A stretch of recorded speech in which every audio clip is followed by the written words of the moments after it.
ध्यान रखना,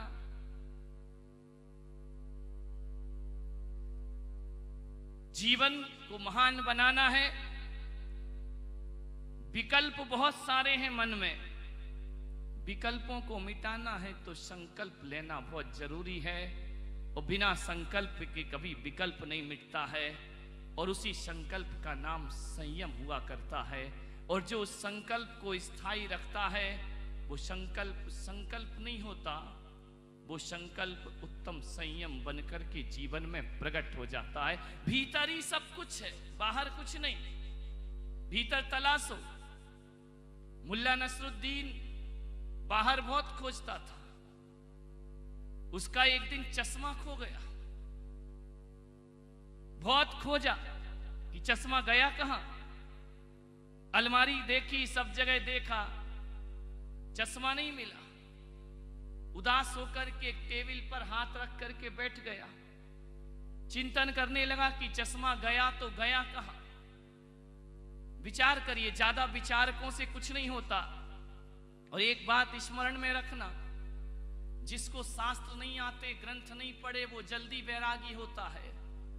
इन पंडितों को वैराग्य नहीं होता है, ये जीवन भर पढ़ते हैं पोथी, लेकिन भीतर कुछ नहीं घटता है। दूसरों को भगवान बताते हैं, खुद को भगवान कभी नहीं मिलता है। आपने कभी सुना कि कोई पंडित ने सन्यास लिया हो? नहीं, ये पोथी पढ़ते हैं। और जिनने सन्यास, ये तो खुद लेते नहीं है, और जिनने ले लिया उन्हें जीने नहीं देते हैं। इनके भाग्य में नहीं है सन्यास, ध्यान रखना, बहुत अलग चीज है। एक दो पंडित छोड़ दो, वो आदरणीय हैं, वो श्रद्धा के पात्र हैं। पंडित नेमीचंद जो आगे चल करके आचार्य विमल सागर बन जाते हैं, पंडित भूरामल जो आगे जाकर आचार्य ज्ञान सागर बन जाते, ये पंडित श्रद्धा के पात्र हैं, आदर के पात्र हैं, पूजा के पात्र हैं। लेकिन जो जिंदगी भर जैसे का तैसे ही बना रहता है, उसके जीवन में कोई फर्क नहीं पड़ता है। मुल्ला नसरुद्दीन भी ऐसे ही पंडित बन गया, दार्शनिक हो गया, विचार करने लगा। पंडित यही विचार करते रहता है बैठ के कि कब सम्यक दर्शन होगा, सम्यक दर्शन के कारण क्या है, सम्यक दर्शन कैसे पैदा हो, तब दीक्षा लेंगे। उस रामलाल को जिंदगी के अंतिम समय तक सम्यक दर्शन ना समझ पाता है, ना पैदा हो पाता है। अरे हमारी ऐसी बुद्धि से अच्छी तो एक पक्षी जटायु की बुद्धि होती है, जो मृत्यु के अंतिम समय किसी राम के चरणों में प्राणों का विसर्जन कर दिया करता है। हमसे अच्छा जीवन तो उस कुत्ते का होता है, जिसे जीवनधर स्वामी कभी नमोकार मंत्र पढ़ाकर देवत्व को उपलब्ध करा दिया करते हैं।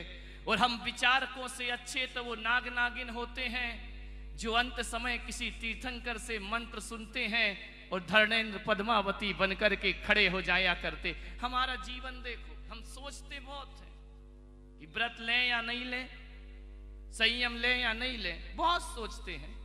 मुल्ला बैठ गया, खोजना दूर गया, सोचने लगा कि चश्मा गया तो कहां गया। मन में विचार आया कि यार वो चश्मा क्यों चुराएगा जिसको जरूरत ही नहीं है। विचार कैसे होते हैं, वो चोरी क्यों करेगा जिसको चश्मे का नंबर ही नहीं है, क्या करेगा चश्मे का। तो ये तो तय हो गया कि जिसको नंबर नहीं है वो चश्मा नहीं चुरा सकता। फिर मन में विचार आया कि जिसको नंबर है तो वो क्यों चुराएगा, उसके पास तो पहले से एक चश्मा होगा। देखो विचारकों की बुद्धि देखो, बोले वो क्यों चुराएगा, उसके पास तो होगा।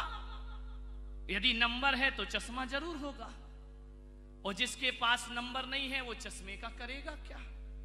तो ये तो तय हो गई दो बातें बुद्धि में, विचार में, कि जिसके पास नंबर है वो भी नहीं चुरा सकता क्योंकि उसके पास पहले से है, और जिसके पास नंबर नहीं है वो चुरा के करेगा क्या। बैठा विचार कर रहा था, पसीने आ गए माथे पर कि चश्मा चुराएगा कौन। इन दो के अलावा तीसरा विकल्प ही नहीं है चोरी करने वाले का। खट्टर काका शास्त्री जी बैठे थे वहीं पर। मुल्ला ने कहा कि देखो तुम्हारा ज्योतिष, तुम्हारा दिमाग क्या कहता है। अब ये भी पंडित एक और मिल गया। अब पंडितों की भीड़ लग जाए तो कहां से सत्य मिले? ज्योतिषी ने पूछा कि मुल्ला भाई चश्मा तो गया है चोरी, आपको किस पर शक है? बोले यही तो शक नहीं कर पा रहा हूं मैं कि शक किस पे करूं, क्योंकि जिसके पास नंबर नहीं है वो चुरा के क्या करेगा, और जिसके पास नंबर है वो चुरा के क्या करेगा? उसके पास तो पहले से मौजूद है। तो शास्त्री ने अपनी बुद्धि लगाई, पोथी पलटी, बोले यार ऐसा भी तो हो सकता है कि किसी ने बेचने के लिए चश्मा चुराया हो। अरे मुल्ला ने कहा ये तो मैंने सोचा ही नहीं कि चश्मा बेचने के लिए भी चुराया जा सकता है। लेकिन शास्त्री जी जरा ये तो बताओ कि वो चश्मा बेचेगा किसे? फिर वही प्रश्न खड़ा हो गया कि जिसके पास नंबर नहीं वो खरीदेगा क्यों, और जिसके पास नंबर है वो दूसरा चश्मा लेके क्या करेगा? उसके पास तो पहले से ही होगा। बोले हो सकता है कि उसका चश्मा फूट गया हो। एक विकल्प और, पंडित में एक बुद्धि और पैदा हो गई कि हो सकता है कि चश्मा टूट गया हो। अरे मुल्ला ने कहा ये हो सकता है, जरा फोन तो लगाओ डॉक्टर को कि पूरे इंदौर में कितने लोग हैं जिन्हें मेरे नंबर का चश्मा लगता है और उसका फूट गया है। देखो अब विचारकों की बुद्धि कहां जाती है। फोन लगाया आई स्पेशलिस्ट को कि डॉक्टर साहब जरा ये तो बताओ कि इस शहर में आज किसका चश्मा फूटा, जरा ये तो बताओ कि वो चश्मा बेचेगा किसे? फिर वही प्रश्न खड़ा हो गया कि जिसके पास नंबर नहीं वो खरीदेगा क्यों, और जिसके पास नंबर है वो दूसरा चश्मा लेके क्या करेगा? उसके पास तो पहले से ही होगा। बोले हो सकता है कि उसका चश्मा फूट गया हो। एक विकल्प और, पंडित में एक बुद्धि और पैदा हो गई कि हो सकता है कि चश्मा टूट गया हो। अरे मुल्ला ने कहा ये हो सकता है, जरा फोन तो लगाओ डॉक्टर को कि पूरे इंदौर में कितने लोग हैं जिन्हें मेरे नंबर का चश्मा लगता है और उसका फूट गया है। देखो अब विचारकों की बुद्धि कहां जाती है। फोन लगाया आई स्पेशलिस्ट को कि डॉक्टर साहब जरा ये तो बताओ कि इस शहर में आज किसका चश्मा फूटा है। तो डॉक्टर ने कहा ये कैसे बता दें कि किसका चश्मा फूटा है? तो बोले जरा ये बता सकते हो कि मेरे नंबर का चश्मा किसके पास है पूरे इंदौर में? डॉक्टर ने कहा 5 मिनट का समय लूंगा। डॉक्टर भी इसी खोपड़ी का होगा। 5 मिनट बाद डॉक्टर का फोन आया कि मैंने पूरे इंदौर में जांच करा ली, तुम्हारे जैसे नंबर का चश्मा किसी के पास नहीं है। अब फिर एक उलझन खड़ी हो गई कि चश्मा गया तो देखो तो भाई इतनी सी बात को कितना खींच रहे हैं ज्ञानी लोग। बोले चश्मा गया तो कहां गया? जब मेरे नंबर का चश्मा किसी के पास नहीं, चोरी करने वाला बेचेगा तो कहां बेचेगा? अपने लिए चोरी कर नहीं सकता क्योंकि उसके पास भी वो नंबर नहीं है। शास्त्री जी बताओ तो सुनील गंगवाल चश्मा कहां गया?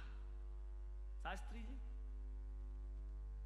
कोई बता सकता है चश्मा कहां गया? बहुत खोजा शास्त्री ने, फट से अलमारी खोली, एक ग्रंथ निकाला, ग्रंथ में पन्ने पलटे। बोले यार इस ग्रंथ में एक चीज और लिखी है। बोले क्या? बोले कभी कभी आदमी इतना बेसुध हो जाता है कि अपना चश्मा अपने माथे पे ही चढ़ा लेता है। वो सारे शहर में खोजता फिरता है कि चश्मा कहां गया। मुल्ला ने कहा हाँ ये पाले पॉइंट तो अपन ने सोचा ही नहीं, और लिखा लिखी की है नहीं, देखा देखी बात। कागज में लिखी से कुछ नहीं होता यार। शास्त्री जो देखा देखी है वही सही होगा। तो मुल्ला ने कहा पता करो कि चश्मा किसने चढ़ाया। बोले इस कमरे में हमारे और तुम्हारे सिवा तीसरा कोई है नहीं। तो मुल्ला ने कहा यार तुम्हारे माथे पे तो दिखता नहीं है और मैं लिखी बात मानता नहीं हूं, इसलिए ऐसा करो कि पता करो चश्मा किसके माथे पर है। शास्त्री तुम देखो। शास्त्री ने देखा कि उसके माथे पर तो नहीं है। बोले तू मत देख, ये तो मुझे भी दिख रहा कि तेरे माथे पर नहीं है। तो शास्त्री ने कहा ऐसा तो नहीं कि तुम्हारे ही माथे पर हो। मुल्ला ने कहा मैं तेरा कहना नहीं मान सकता, आंखन देखी मानूंगा। मुल्ला उठा और ड्रेसिंग टेबल के सामने गया। जैसे ही देखा तो बड़ी जोर से हंसा कि कमबख्त ये तो मेरे ही माथे पर चढ़ा है। 1 घंटे हो गए, 4 घंटे हो गए चश्मा ढूंढते हुए, ये चश्मा तो मैंने ही ऊपर कर लिया था।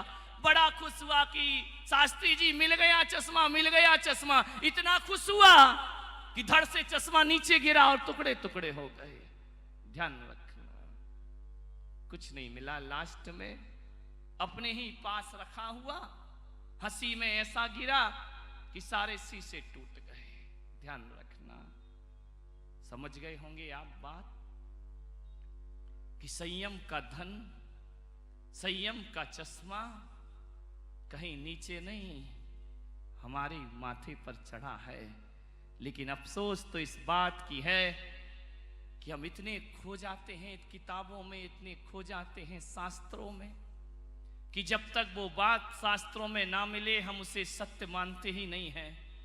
एक बात स्मरण में रखना, सत्य कहीं बाहर नहीं, लेकिन जब जब कोई असंयम में जीता है, बेहोशी में जीता है, तो सत्य का चश्मा चढ़ा रहता है। और जब होश आता है तो कुछ भी हमारे पास लगता नहीं है।